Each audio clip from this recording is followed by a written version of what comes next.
Well, Mr. Barrow, let me stay with you then. Give listeners your first two top priorities you want to tackle if elected as Georgia's next Secretary of State. The first thing I would do, as I suggested the last time we met, is decertify these machines. Because while we've been focusing for the last few weeks on all the issues that voters have had getting to the machine, we don't know what problems there are lurking inside these machines. The Secretary of State's responsibility is to decertify these machines once it is found that they can be tampered with.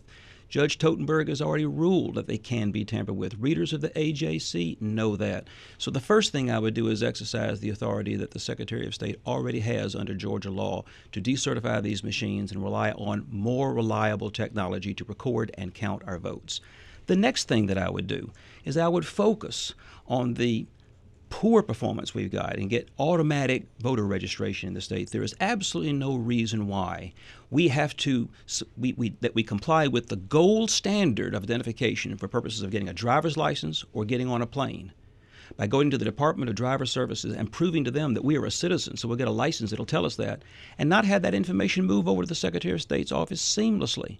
Whenever someone moves, they get it right with DDS, but the state of Georgia doesn't know what's going on in the Secretary of State's office. You've got to register with them just like you do with your internet provider. That makes no sense whatsoever. Thank you, Mr. Barrow. Mr. Raffensperger, your top two priorities if elected as Georgia's next Secretary of State.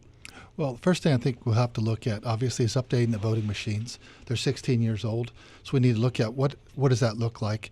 And there's right now currently 7 different systems used throughout the country, and there's the Safe Commission is meeting, and they're really going to provide some guidance back to the General Assembly.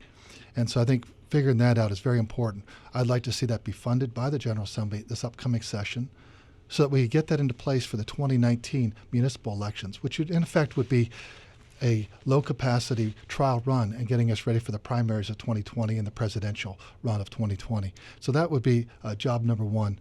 That would start really January 1 as soon as the General Assembly comes back into session.